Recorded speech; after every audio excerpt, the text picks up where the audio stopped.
सिर्फ इतना ध्यान रखना कि तुम्हारे द्वारा बोली गई कोई भी बात, चाहे वो भोलेपन में ही क्यों ना बोली गई हो, किसी को ठेस ना पहुंचा दे, इस कद्र कि उसे अपने जात पात या धर्म पर थोड़ा सा होने का बुरा लगे। बस केवल इतना सा ध्यान रखना। हालांकि तुमने ऐसा अब तक कुछ नहीं किया है जो किसी को बुरा लगे, मगर कभी कभी तुम किसी का साथ देने के चक्कर में किसी को भूलने लगते हो, तो वो चीज़ बस नहीं होनी चाहिए। मुझसे किया हुआ एक बहुत पुराना वादा है, उसे तुम्हें पूरा करना है। स्मरण करो क्या कहा था तुमने और उसे पूरा करो।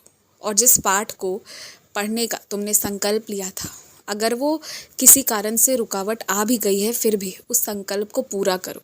पुनः उसे पढ़ना शुरू करो। चाहे जहाँ से छोड़े थे वहाँ से शुरू करो या फिर शुरुआत से शुरू करो। जैसे तुम्हारी इच्छा हो वैसे करो, मगर उसे पूरा करो। वो होना बहुत ज़रूरी है। कभी कभी ऐसा होता है कि तुमने किसी चीज़ का संकल्प लिया हो और वो हो नहीं पा रही हो, तो ऐसा नहीं है कि संकल्प के पूरा ना होने पर तुम्हारे ऊपर आफत आ जाएगी या फिर तुम्हें श्राप मिलेगा। ऐसा कुछ नहीं होगा। ये जो देवी देवताओं से तुम्हारा खौफ करवाते हैं ना, उन लोगों से दूर रहो। वो जो बंसी बजाने वाले मुरलीधर श्री कृष्ण है ना, उनमें प्रेम है, माता रानी में प्रेम है, सब में प्रेम है। तो डरने की कोई बात नहीं है। और तुम्हें तो ये अच्छे से पता है ना कि दुनिया में किसी इंसान को तुम्हारी मजबूरी समझ आए या ना आए, पर वो लोग तुम्हें तुमसे बेहतर समझते हैं। तो अपने ही पिता परमेश्वर से क्यों डरना। और एक बात सुन लो, यदि तुम और तुम्हारा परिवार सोच रहे हो कि किसी देवी मंदिर में माता रानी को कोई वस्त्र भेंट करोगे या साड़ी दोगे, वो भी पहनाने के लिए, तो इस मंशा से मत दो कि उसके बाद उस साड़ी का क्या होगा।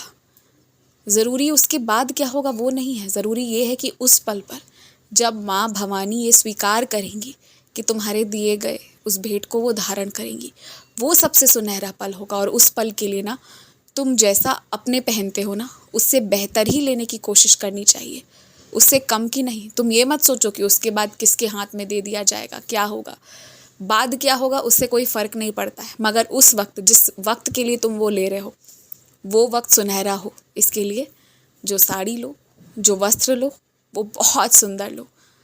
और जो तुम अपनी अर्थव्यवस्था में सबसे उत्तम कर सकते हो ना, उसका प्रबंध करो, जो अति उत्तम हो। और वैसे भी अभी तुम्हें किसी बहुत लाचार, बहुत टूटे हुए इंसान का ढाल बनना है और उसे ये समझाना है कि मेरे होने के कारण उस बच्चे को भी फ़िक्र करने की कोई ज़रूरत नहीं है। और उससे भी बड़ी बात, तुम्हें ना उसे अपनी आर्थिक स्थिति को सही तरीके से संभालना सिखाना है। अभी तुम्हें बहुत कुछ करना है।